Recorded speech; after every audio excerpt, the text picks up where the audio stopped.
So I'm the Protective Proceedings Monitor in the 5th Judicial District. I'm going to talk about guardianships and conservatorships, which is kind of what Brooke touched on really briefly. Oh, I don't know if It's for the camera. Oh, so maybe I will sit down. Okay. So yes, really briefly, I'm going to talk about kind of the extreme example, what she said. If you don't appoint a power of attorney, if you do become incapacitated. And I'm going to go over, let's start that. Is it working? Here we go. Yes, it's not showing on here. Anyway. Okay, so, there we go. I'm going to talk about the protective proceeding terminology, because there are a lot of words that I use, maybe you have not heard before. The type of proceedings that a court visitor is involved with. We're going to talk a lot about a court visitor. And specifically guardianship and conservatorship cases, and then how the action is initiated, and then the timeline of the full proceeding. Oh, this is not working.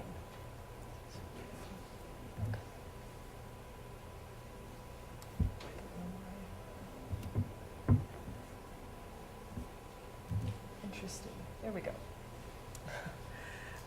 So protective proceedings is a legal proceeding that's initiated to appoint a person to protect either the person or the property when the individual is unable to effectively manage their own affairs. So as Brooke said, when they come to a point where they're not actually able to do it themselves, then that's when they're going to. And we're going to talk about, like I said, guardianships and conservatorships. I wish this was, here we go.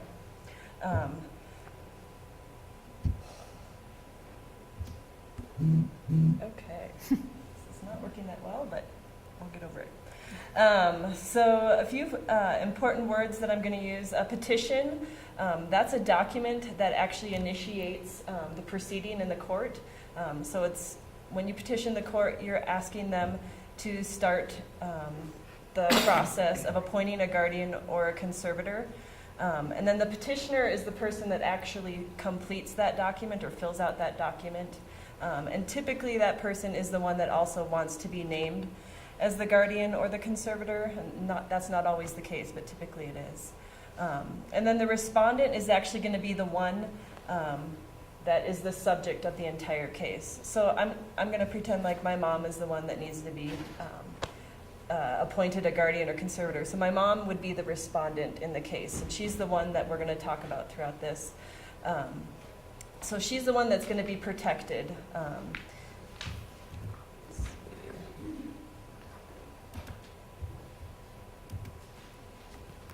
So incapacitated person, there is actually a definition in the Colorado Revised Statutes that the court goes by. It's a person that is an individual other than a minor who is unable to effectively receive or evaluate information and make or communicate decisions. So that is something, when the court looks at this type of a case to appoint a guardian for an adult, they want to make sure that that is actually the case, which you guys talked about briefly as well. You know, is this person actually incapacitated? Are they not able to make these decisions or communicate the decisions? And so that's something, when the judge looks at this type of case, he or she is going to say, you know, based on the information that's provided, the documentation that's provided, is this person considered incapacitated?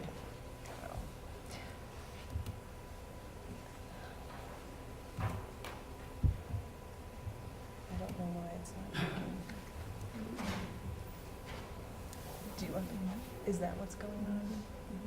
Is it moving on the screen? It's not doing what it's supposed to do. Did you ask the word? So, I don't know. Let me go get the person who's going to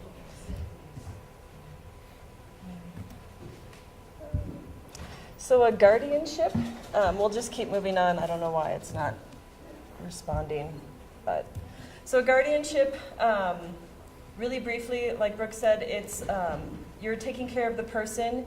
you're making decisions regarding their support, their care, their education, their health, and their welfare. Basically, whatever you would, decision that you would make, where you're gonna live, what you're gonna eat, you know, making sure that they take medications, that's kind of a huge part of it. Just really important, making sure that they're getting to the toilet when they need to. Things that incapacitated people begin to struggle with. One of the cases that I had, a lady was running out into the middle of the street at night, flagging cars down because she needed help.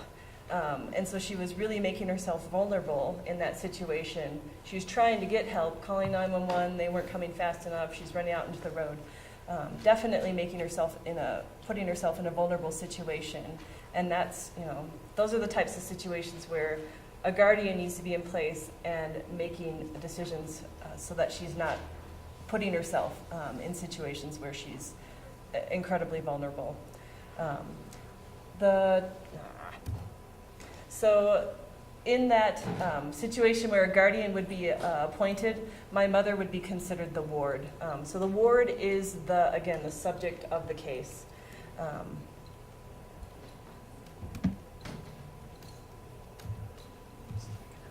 Yeah. Okay, so you're showing it on the screen, but it's not.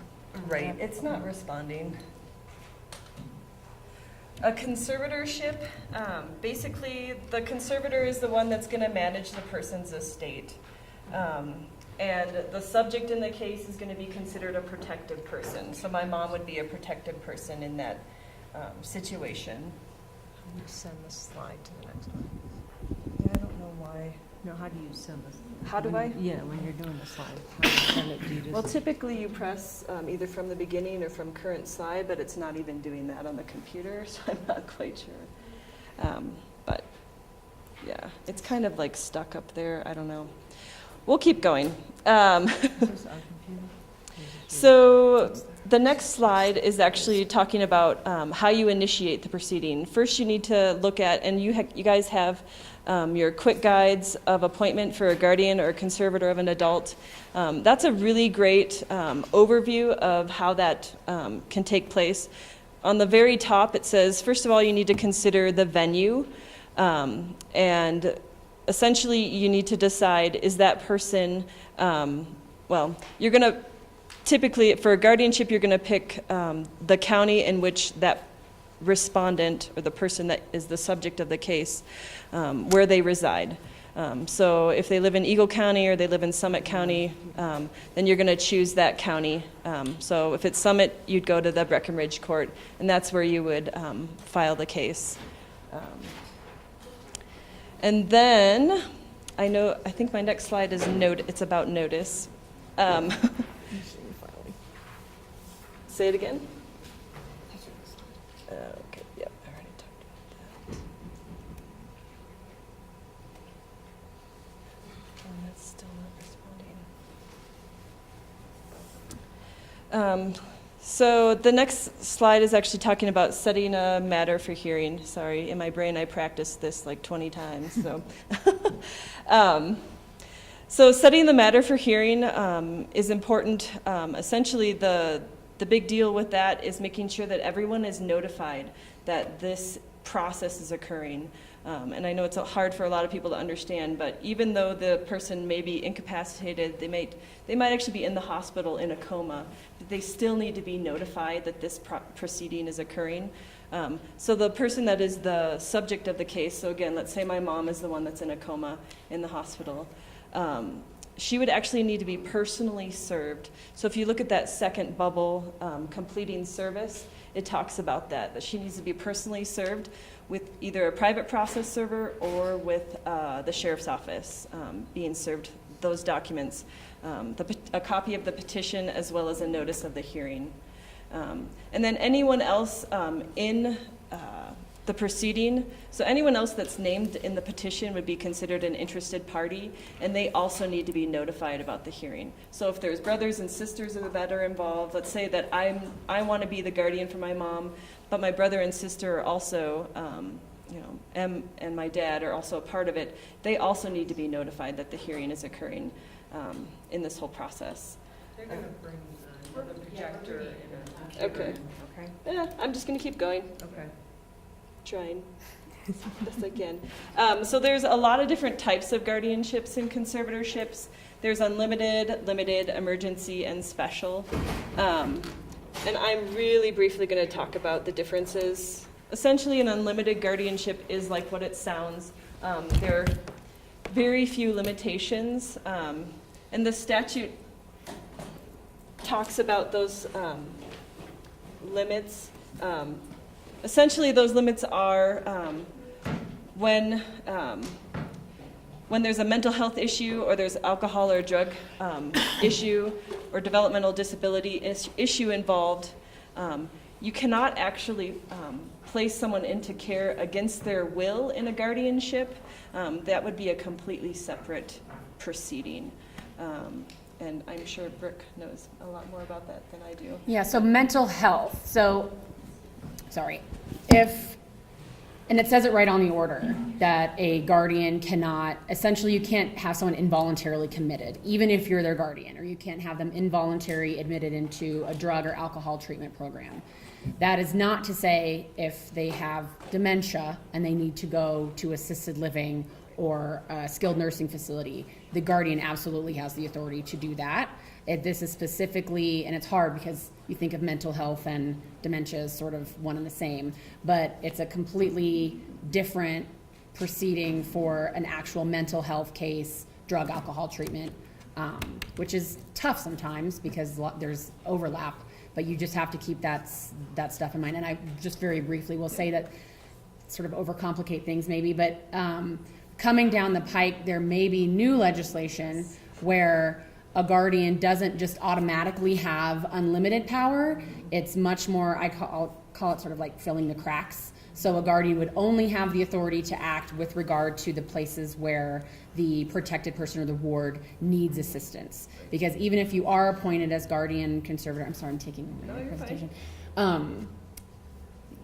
And the person is completely incapacitated, you still, and it's an unlimited guardianship, you still have a duty per the statutes to find out what the ward wants, to take that into consideration. It may be completely inappropriate, and if it is, then you don't necessarily have to do that.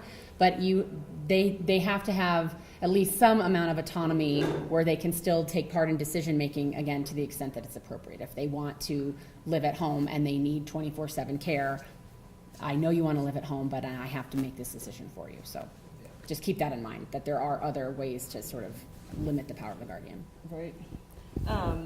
Again, really briefly, so there's an emergency guardianship. So let's say that something happened, there was a helicopter crash, the person's in a coma in Denver. Obviously, this was not expected. Basically, there would be substantial harm to the respondent's health or welfare if someone was not named immediately as a guardian. So the court can actually, they can appoint someone on an emergency basis. It's really important to know it can't exceed 60 days, and there are going to be regular proceedings that occur. And when an emergency guardian is appointed, it is not a determination of incapacity. So basically it's done because harm is going to be done to the ward if someone is not appointed immediately. And no, mine's over here. If you want to switch computers, we'll just You're switching. Yeah. Do you want us to switch computers? Sure. Either one. You tell us what you want to do. I'll just talk about a court visitor. So in a proceeding, there's a couple different things that the judge leans on to make that determination of incapacity, which is a huge deal. Deciding that this person actually can't make decisions for themselves. And a lot of it has to do with the documentation that the doctors give, and then also the court sends out what's called a court visitor. And that person is responsible for, basically they're interviewing all the parties that are part of the case, and they're actually going to physically go out to where the ward lives, or the respondent in the case lives, to see what does their home look like? Is it a safe environment? Are they actually taking care of themselves? In one of the cases that I dealt with here, the respondent was actually going to the bathroom in different corners in the room, so that was something, you know, that the court visitor could smell when she walked into the house. You know, just different things where it's obvious that this was not a place where she was caring for herself well enough. This person was also going outside in PJs in the middle of the winter time in Summit County. Not a great thing. She's not, you know, not actually caring for herself. And so those were things that a court visitor could actually see when they go out to that person's dwelling. All right. If we can put the PowerPoint over here. Sure. On this computer, then I can get you set up. I'm on page 20. So the court visitor will go out, interview the parties. It's important that the court visitor will actually explain the substance of the petition. Again, the petition is that initiating document. It's explaining to the respondent what this is all about. The big deal, again, is that the judge is likely going to make a determination of incapacity, and someone else is going to completely take over your decision making. And so that's a really important piece for the court visitor to explain that. If that respondent wants an attorney, that's going to be part of the court visitor's report that the judge will see. And once that report comes in to the court, the judge by statute is required to appoint a court-appointed attorney to the respondent if they say they want one. Yeah, let's go ahead and move on. Thanks. So if appointed as a conservator, if the appointment of a conservator is requested, the court visitor, it says it shall inform the respondent of the general powers and duties of a conservator and determine the respondent's views. No, that's okay. We'll keep moving on. The main thing is the court visitor is really going to give, it's an independent view of the whole entire situation to the judge and reporting back to the court so the court can see what's going on. This person will show them, the judge really makes a lot of decisions based on what that court visitor says. I'm going to talk really briefly about, so the court visitor we've talked about, kind of the independent advisor to the judge making recommendations. A guardian ad litem, some people get confused what a guardian is versus a guardian ad litem. A guardian ad litem is actually someone that can be appointed for the respondent, especially in a case when they're not actually making, they might have a different idea of what would be a good plan for them. Maybe they want to continue to live in the home where they're going to the bathroom in the corners of their, different rooms, and they're not actually feeding themselves, and but they think that that still is in their best interest. Well, a guardian ad litem may be appointed, especially if the judge sees that they're not actually. They're not thinking about their best interests or have their best interest in mind. So guardian ad litem will be appointed basically to make recommendations that are for their best interest. And then the last one, court-appointed attorney, I've already talked about that. So just really briefly, the life of a protected proceedings case. So we talked about the petition is filed with the court. That's how you initiate the action at the court. The court visitor will get appointed. Court visitor is going to interview parties and then file their report with the court. And then the judge may take some sort of action. So they might appoint a court-appointed visitor. They might appoint a guardian ad litem, depending on what the court visitor recommends. And then a hearing is scheduled. Notice of hearing, like we talked about, must be completed to both the respondent and interested parties. And then a hearing is held, and essentially, in some cases, and I know Brooke's actually been involved in cases where the respondent did not want a guardian to be appointed. I've never actually been in a hearing like that. It's called a contested hearing. It's basically like a trial, and everyone is going to, show their evidence why this person needs a guardian or why they don't think they need a guardian.